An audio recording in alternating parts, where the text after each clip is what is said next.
Welcome, welcome, welcome everyone. We've still got quite a few people coming in here, and big welcome. And it's very, very nice to have you here today. And we're actually going to be talking about a pretty close to the skin topic about veganism, which is Brahma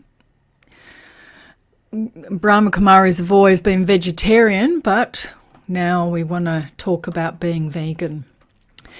So before we start today, I would like to acknowledge on behalf of everyone the traditional custodians of this land that we're all standing on today. I'm coming from the land of Wangal people in Sydney, and I'd like to pay my respects to their care of the land, the water and the culture here, and to their elders present, past and still emerging.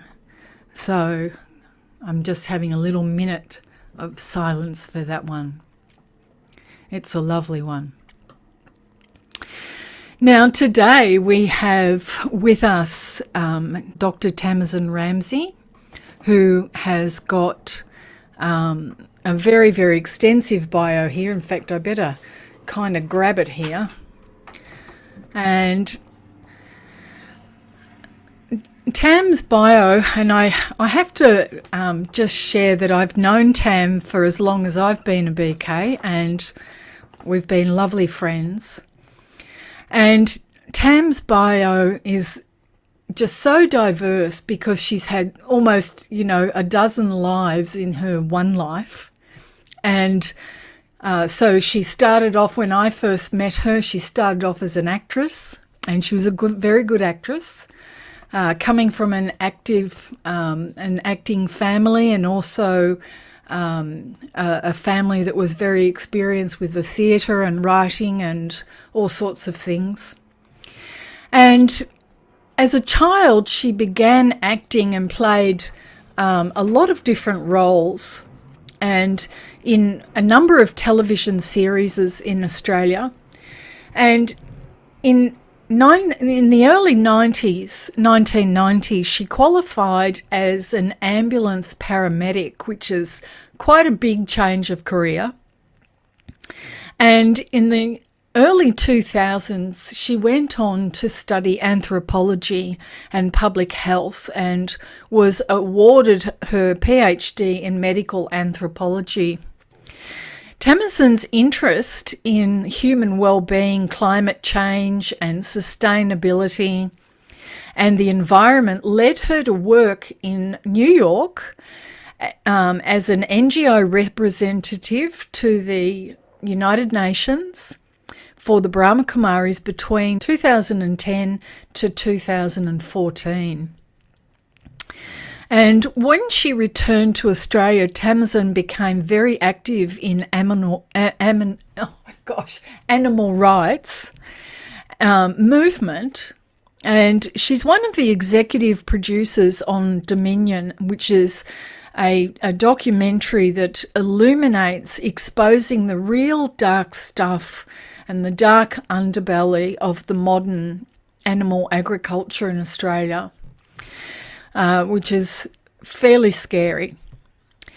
And she then ran for a seat with the Animal Justice Party in Victoria in 2018 state election to help raise awareness and of animal exploitation and speciesism. Today, Tamasin works as a research and policy advisor for Andy Meddick MP. She has studied, taught and practiced meditation with the Brahma Kumaris since 1984, and she has been a vegan advocate for the last 8 years. So I'd like you to help me welcome Tam onto our stage here, and let's Let's see if we can get that up on the screen. Such a nice, such a nice welcome. That's really great to be here and to see you. Yeah. So, Tam, I know that you've been a passionate, you're a passionate protector of animals, and also a vegan. And over the years, I've been on Facebook and I've seen different pictures that you've enlightened us all with, and it's, I must say it's, we need more voices like you to come out and share different things that we're doing on this planet, and what are the things that we could actually do a lot better. So one of the things that I was just wondering if you would tell us about your journey coming into veganism, and what was inspiring you and driving you, and making you want to, what was your inspiration for becoming vegan? Because you'd already been a vegetarian for such a long time, and not just that, but a pure vegetarian. So, eating what they call a pure diet, which is without the onion and garlic and what have you. So, something's obviously made you step over that. So, gosh, yeah. Look, it's interesting because I was interested in vegetarianism in the context of deciding to lead a spiritual life at a very young age, at the age of 18. And it really interested me in the ethical side of it, that we could actually practice a life as close to the ideal of non-violence and deep love and true broad-reaching compassion for all beings in a very quiet, purposeful way, that it was possible to do that.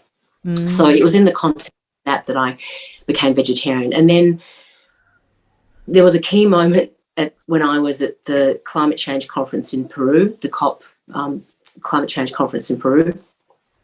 And the governments were in one room talking about, they were debating the text, which is always what they do. They debate the text because depending on what is allowed in or out of the text has big impacts on governments and countries. Right. And then across the hall, there were side events that nobody really was at. There were no governments in there. Yeah. But they were the catastrophic effects of animal agriculture on the climate, on water sequestration, on land, the changing use of land, the destruction of the Great Barrier Reef, that all these kind of things, and nobody was there that should have been there. So I walked out of there thinking, well, like, why am I here? I mean, it was great to be there, but there was a real disconnect. And then as I was walking out of the gate, there were all these kind of young Asian women. It seemed like they were from Thailand, and some of them were dressed up as animals, like cows and pigs and goats and chickens. Yeah. And they were doing a little chant saying, "Go vegan, make peace," and they were giving out little show bags. So, wow. Okay, that's nice. And I'd heard of veganism, but it wasn't, 8 years ago, it wasn't really, I didn't really know much because, I really didn't know much. So anyway, I took one of their show bags and there was a bit of information in there. And so that's when I kind of started really thinking about, like, what's going on with dairy. I mean, for me, I didn't eat the eggs of birds anyway, but dairy and milk and cows, I always thought it was like ethical and that they had to be milked, and that, that they had too much milk for their calf and we just took the excess, and all these kind of things I thought and believed. Well, I didn't even think or believe it. I didn't think. That was the thing. I just followed the diet based on the tradition of my spiritual path. Yeah. And then I started to educate myself, and I just thought it it can't be that bad. I started asking people, and they talked about the dairy being part of the meat industry, and that they're kind of, you know, hand in glove, really. Like, without milk, we don't have veal because the baby calves. So, and I won't go into it too much because it's not really the place to do that. But suffice to say, I was very troubled by it. Yeah. And so I actually decided to go and see for myself. So I went to a dairy slaughterhouse. Oh gosh. To see what goes on. And I had made the decision anyway to become vegan anyway, to stop drinking the milk of other species. But it was then that I decided to become an activist, really, because it only survives really because of marketing, and a lot of it is hidden, because how else do we get people to do something that they wouldn't otherwise do? And as a spiritual person, as a person who really chose a life of non-violence, it was really difficult. I cried for a week. I felt such a regret. For 30 years, I'd been living a life of spiritual principles that were very important to me, and they were built on the premise of kindness and non-violence and compassion and developing my own heart, all these kind of things. And I've been participating in a very cool industry without realising. And then I felt I had to make amends, and my making amends was becoming active in the animal protection movement. Kind of how. Well, certainly over the years I've seen some of your photos that you've shared, and I mean, honestly, it's just so appalling and disturbing to think that another, you know, a little helpless animal is being treated like that. It's beyond words. Yeah. So that was your starting point. I suppose that was the starting point. There's also, I mean, I'll just add to that, there's also my interest in health as a medical anthropologist and a former paramedic. Right. You know, we're concerned about viruses and things like that, but huge numbers of people die from non-communicable diseases as a result of consuming animal products. Oh, wow. I mean, it's implicated in all kinds of health problems, heart problems and diabetes and obesity and all kinds, and cancer, all kinds of things. So that's another interest, because I really do care about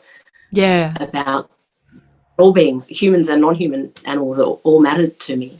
You know, so that was another compelling reason. So veganism isn't just really a diet for you, is it? It's, you know, it's a whole lot more than that. I mean, I guess you must see it as a part of your lifestyle now, because you've really incorporated it into your life. But what are the peak things that make you act out every day, whatever you do to, you know, try and preserve animal lives and, you know, educate people?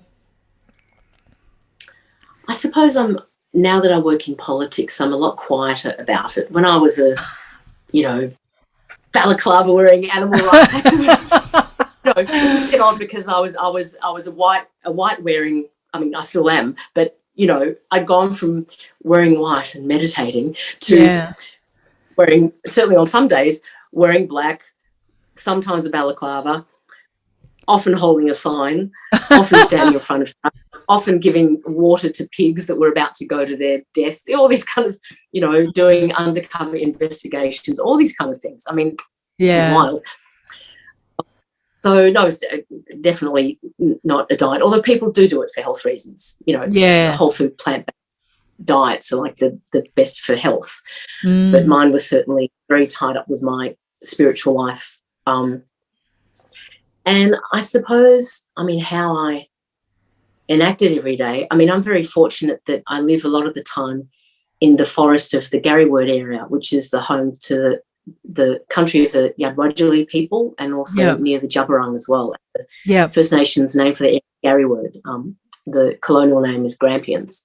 Right. And we're at the foothills of the Gary word mountains and the national park, and we have a lot of rescued wildlife here. So it's very connected with my genuine interest in other species. Like I don't. There's this notion, and this is speciesism, which you mentioned before.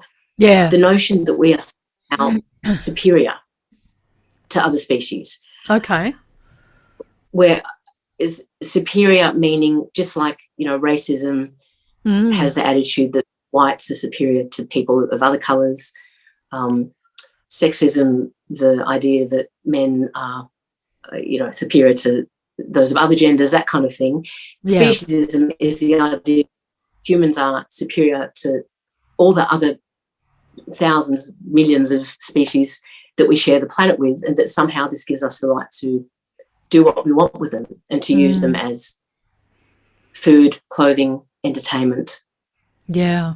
To experiment on things like that. So, and I just don't, I feel they're here for their own purposes. All beings of all species, including us, we're in this drama of life for our own purposes, to live according to our species, to find peace and happiness and experience joy and fulfillment, and other species do that too. It's perfectly obvious, when you take the time. Sometimes I feed the rescued wallabies, and some of them are rescues and some of them just live here and they've come to trust us. Yeah. So they come quite close. I just sometimes sit there, and eventually they, now over time they've come to be very comfortable with me there. And so, I watch them play. I watch the older boys teach the younger boys how to be boys. I see them love each other, care for their young, play, eat, sleep, do all the things that we do.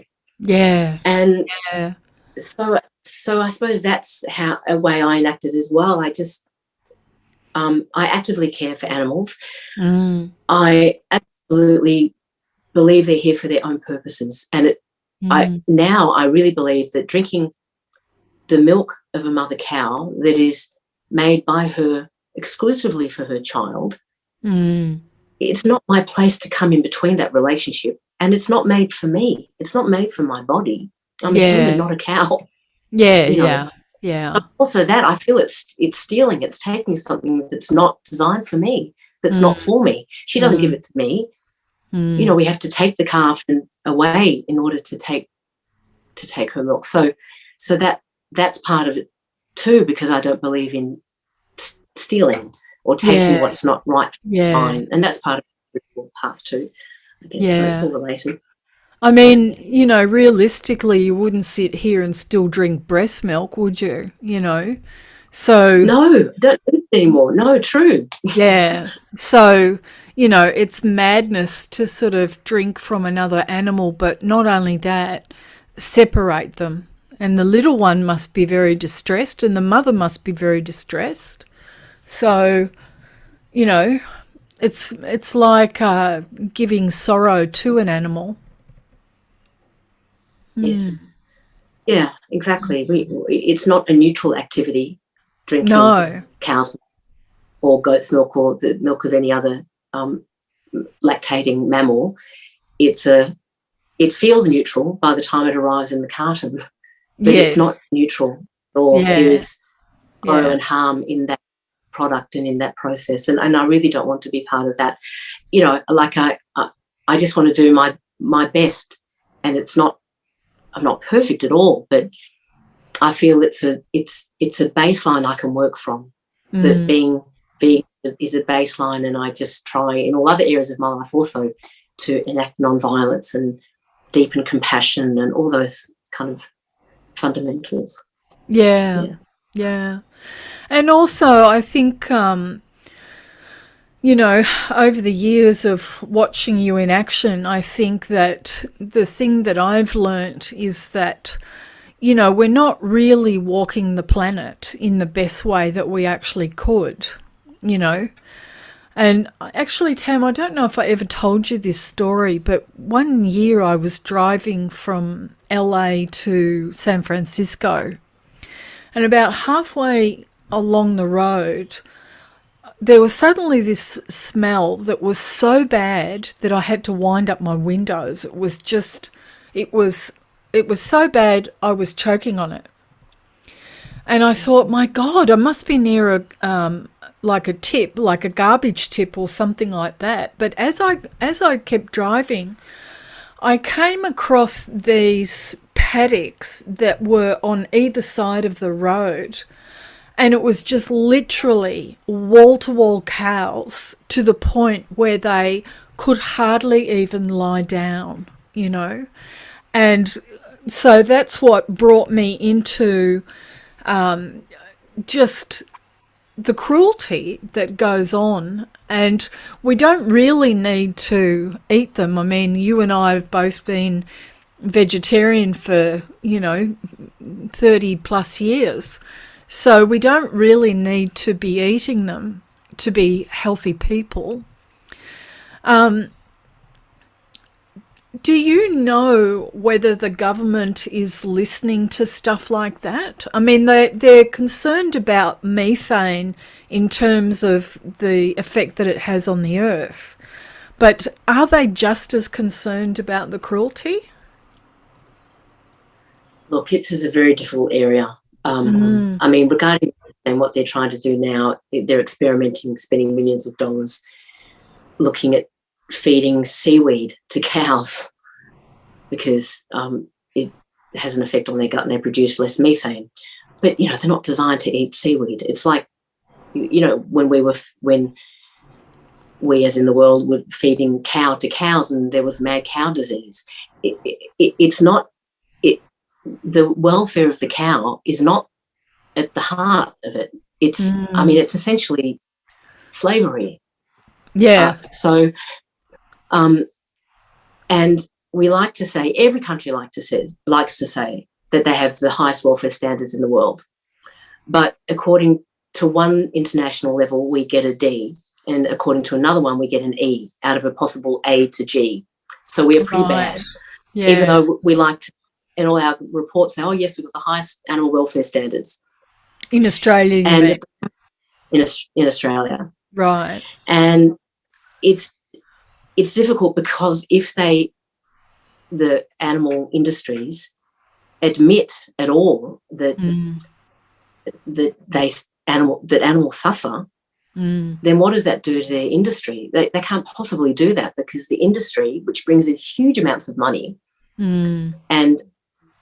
and you know also supports the government and all of that, it would threaten collapse because people genuinely and generally both don't want to participate in the suffering of animals. Like there was a research report done a few years ago, I think 2012, it's a while ago now, and it was commissioned by the Department of Agriculture, and it determined that 94% of people care about farm animals and think we need to do better.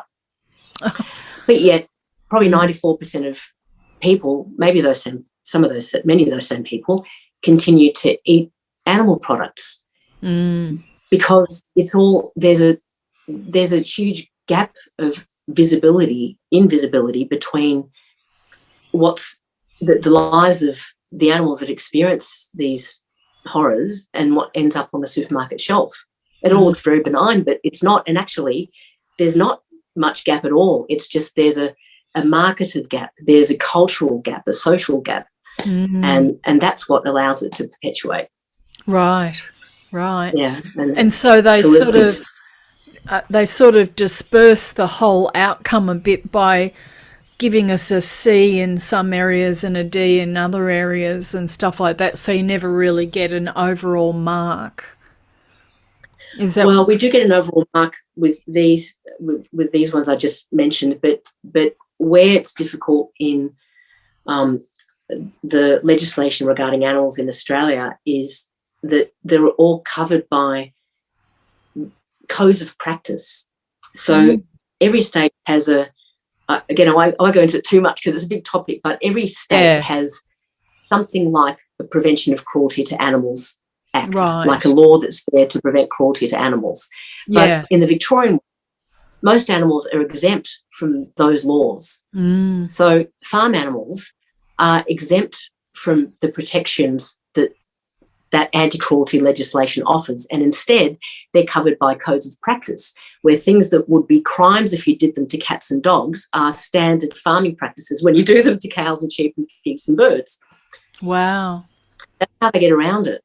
Yeah. So, you know, it's impossible. It's really difficult. The only way that I think it can change is with each individual person making a choice not to participate. Because it's only there because there's a demand, and they want to also create a demand. But when people, you know, become aware of what happens and make a choice to lead a healthy and joyful and compassionate and flourishing life, then that'll make the change, I reckon. Yeah. I mean, over the years, you know, veganism has become bigger in the supermarkets, and they sort of make various different vegan products now, a lot more than what they ever did even 10 years ago by comparison. But it's like, I mean, that's still I'm grateful for that, because even though it's still a money-making venture for them to you know, provide for a niche market, which is, you know, people who are vegan. It's still a really, I mean, it's better than nothing, but it still doesn't really educate people. There's not really very much education going on out there. Like, you don't really get to see, you know, why you should not, you know, eat an animal or participate, compared to why you should put on sunscreen, you know? Like, no. Well, indeed. That, you know, I guess they wouldn't do that because, you know, so often the dietary guidelines in Australia are actually supported by the meat and dairy companies. So that's another dilemma, is that they have interests that mean, I mean, Shakti, maybe you remember, but when we were in primary school, when I was in primary school, we used to get a little oh yes, a little bottle of milk. Yeah, you take a little metal thing off, and it was before it was homogenized. The cream would be on top, and I never liked. It used to make me feel sick. It actually, I had cow's milk when I was an infant, and I got really bad colic. So it was, you know, it's really not designed for our systems. So it's through those kind of methods, like they market cow's milk to primary school age children and things like that. So there's an active marketing campaign. That's the only way to do it, I guess. Yeah. And I mean, even other products like soap and stuff like that, you know, they really haven't made much effort to change adding tallow to soap, for instance, you know, when you can actually have very, very nice soaps without it, you know. Lovely fragrance, and you know, it's a bit scary to think about having a shower in beef tallow, you know. Like, you know, it's not something you would necessarily consciously choose. So how big, you know, what kind of education is going on for, you know, on behalf of animals? It's really happening through advocacy organisations like Animals Australia, and then you've got an increasing number of areas where people are getting together in the broad animal protection movement. There's a group called Collective Fashion Justice, which is advocating to stop farming animals for their fur. Right. Because that's another whole horrible thing. And there's a group called save animals in laboratories, to try and to promote other ways. There are other very successful ways of testing products for effect on humans without using animals. So it's really like it's in every facet of life, actually. Yeah. People sometimes just, like with the Animal Justice Party, that it's a single issue party, but I feel it's actually the one party, I feel, that embraces all species, including humans. We do this to our own detriment. Yeah. We destroy the lungs of the planet by deforesting to grow animal feed, to feed animals that are then killed, who suffer, and then we eat and we get heart disease. It's a very simplistic response, but that's a really good thing to point out. Yeah. Because and something go on. Sorry. Oh, just something I wanted to mention when you're talking about vegan food in supermarkets. Yeah, we forget sometimes that all plant food is vegan. There's like something like 6 animals, or maybe a few more, that are killed for human consumption. But there's something like, I don't know, 20,000 plants that have a variety of fruits and vegetables and grains and nuts and seeds and legumes. There are those products made for people, I think, who are transitioning or who want the mouthfeel or flavour of a sausage, for instance, or of the breast of a chicken or something like that. Yeah. And I think so there's that, but we can't, some people say, vegan food is so processed. Vegan food is, or you have to be rich, but actually vegan food is village food. It's peasant food. It's small farmer. Go to any village in India and you've got everything's 90% vegan. Yeah. They've usually got a cow, but even their cow, I was speaking to a brother the other day, Sriram, and he was saying that in his village in Maharashtra, when he was a child, they had a cow and they would drink the cow milk, but the cow would come and eat from the same plate as him. The mother cow was a member of the family. Used to come in the living room. It's a very different than a factory farm or even a small farm. And then the calf would have the first milk. Yeah. And then when the mother stepped away and the calf was happy and satiated, then they would take some milk for the family. It's a whole different thing now. And it happens like that, but it's quite rare. Yeah. It's a very subtle thing, isn't it? That thing of how you do something leaves an impact. It's funny how we sometimes think that the things we do don't have any effect, but actually it has a huge ripple effect right throughout everything, and just like it would be hard, for, say, little children or even adults or, to watch that cruelty, and it would actually completely change our whole reality around it if we really saw what was going on. But, I think that even at a subtle level, it's still taking a life. So, there is that burden on stuff, for sure. Yeah.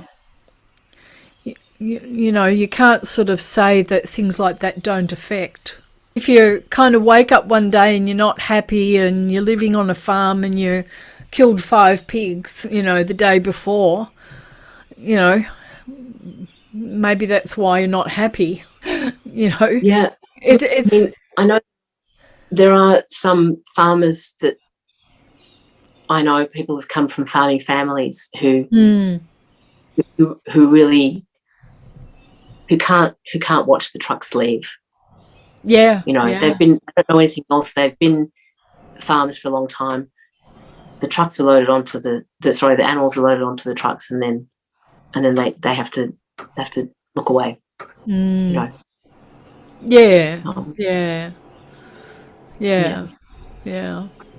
Oh. Now, I've got a good question that somebody's given me here, so I'll read it out to you. The question was, could you talk to us about the challenge of being, of living a non-violent life and dealing with people who are resistant to the idea of veganism? And, you know, because I mean, really, I think that your job is, you know, quite tricky in the sense that you have to constantly deal with people who are hurting or harming, you know, creatures. And, you know, how have you been able to manage this, like just emotionally and, you know, at your own level, your own personal level? Look, it's, you know, it took me a while. Yeah. Like, I mean, I was having when I first started finding out about it, about cow milk, I was making sure I only got organic cow's milk, thinking I wanted to support, you know, happy cow milk. Yeah. Before I kind of understood more. So, you know, myself, it took me a while to understand, and I'm somebody who's actively interested in the ethics of all aspects of life because of my spiritual life. And it took me time. So everyone comes to it at their own time. And you know, it's a difficult thing because when just by explaining, and the explaining can be very neutral.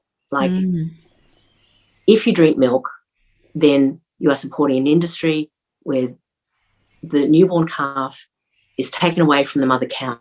The mother cow suffers and looks for her young, and they have to inject her with oxytocin, or I'm not sure what it is, I can't remember, in order for her to let, all these kind of things.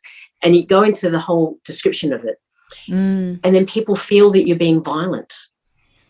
But actually, it's like in Buddhism when they say the finger pointing at the moon isn't the moon, it's the finger pointing at the moon. And I think, you know, don't kill the messenger.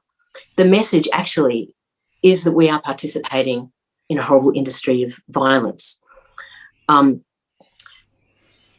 people are resistant to that idea because we all like to think of ourselves as good people, and we are good people. It's not that we're not good people, which is why the industry relies on making a very difficult, problematic system palatable and appear neutral to get people to do it, because if they knew it, they wouldn't do it. Yeah. So I feel it's a big thing for people to take on. So I really try to be compassionate, extra so, when I'm explaining to people, because they have to deal with like I did. Like I had to deal with the fact that I contributed to animal suffering in a terrible way for 30 years. Yeah. So you really have to understand people take time. It's a lot to grapple with because it's invisible. It goes against the flow of the world. It goes against the idea we have of this being a just and fair world. So I just do it, you know. I have my own meditation practice, which helps greatly. And I also have my own life as a reference point that, you know, I've done my best in an imperfect way with most things. Yeah. And we're all like that. Yeah. You know, we're all the same, really. So I just come from that space. I try and do that as much as possible. Yeah. That's how I mean, it's pretty hard to do anything perfectly these days, you know, but now if you were going to write, this is another very interesting question. I think you might like this question. If you were going to write a handbook on how to convince others to become vegan, what would your main topics be? Well, look, I mean, there are already quite a lot of books on how to become vegan and why you should become vegan, and there's many of them, and they all tend to have three components. They have, you know, the animals human health, and the environment. They're the three things that are greatly impacted. So, but if I was going to do one, I might do one just because it's my inclination. I might do one more on meet your mind, or meet your heart, or meet your deepest sovereign self. Yeah. Because I feel we just go along a lot of the time. We just go along and we do what we've always done because we've always done it. Yeah. We don't think about it. It's habit, it's culture, or other people who came before us, they did it, so we think it's okay to do it. But when we take the time to really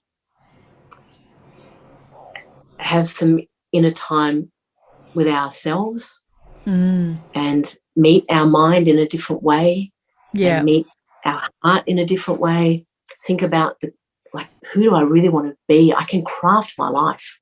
I don't have to just go along. I can craft my life and myself as I wish. If I want to be like a self-sovereign, I can do that. So then what kind of person do I want to be? And then I make decisions differently. So I might do a handbook like that, because that hasn't, I don't think that's been done, but the other ones have been done very well by many people. Yeah. So you mean to take people down a path of being more consciously aware of their life on the planet? I think so. And maybe some, inner reflection, a bit of philosophy, there's a lot of philosophical pre-industrial support for not consuming animal products. This word vegan has been politicized, but I remember reading a journal of paleoanthropology that determined that people in ancient cultures ate plant-based diets. It's not like this is actually, people say we've always eaten meat, but the degree to which we're consuming animals is vast. You look at all the graphs, it's just skyrocketed. And there's even debate, whether humans that were here before us, whether they hunted for meat or gathered. But that's a whole other area. But in those kind of discussions where that's often used to justify the consumption of animal products. To start, we've never consumed to the degree that we are, and there's debate about ancient cultures and how they lived. Yes, that's right. And we're not there now, so nobody can really tell us, and even the evidence that's been left behind is not necessarily something that we could even interpret properly. True.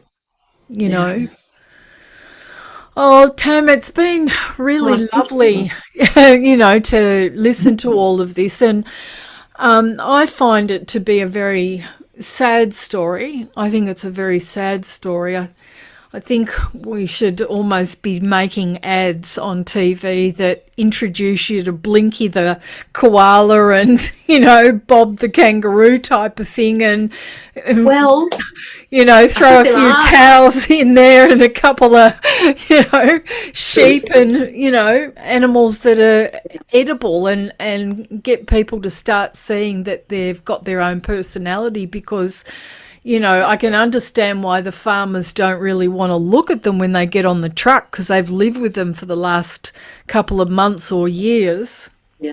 And they're saying goodbye to their friends. And, people come, it is exactly as you say, in the sense of, people have been, they're a fourth generation farming person, and their fathers were farmers, and their fathers, but, so it just goes back like that. And so there's no question about where am I now and why am I here and how did I get here, because it's all a family thing. So it's very eye-opening to listen to what you're talking about, and especially you know, where you've kind of put yourself now, you know, as the advisor to Andy Meddick, you know. I never thought I was involved in politics. I tell you, not in a million years. But, you know, save a million, not a billion years. But, you know. Well, I must say you're a very good diplomat. Oh, thank you. You know, you're carrying that position quite nicely. You know, I don't think it's an easy position. You know, there's a lot of... There's a really nice saying that I just wanted to mention. It's the slogan of Edgar's mission, and Edgar's mission is quite well known. But anyway, they rescue farm animals here and let them live their lives. And their slogan is, if I can live a happy, healthy life without harming anyone, why wouldn't I? Yeah, yeah. And that's kind of the premise, I suppose. It's a great slogan because that's the premise. If I can live a happy, healthy life without hurting anyone, why wouldn't I choose to do that?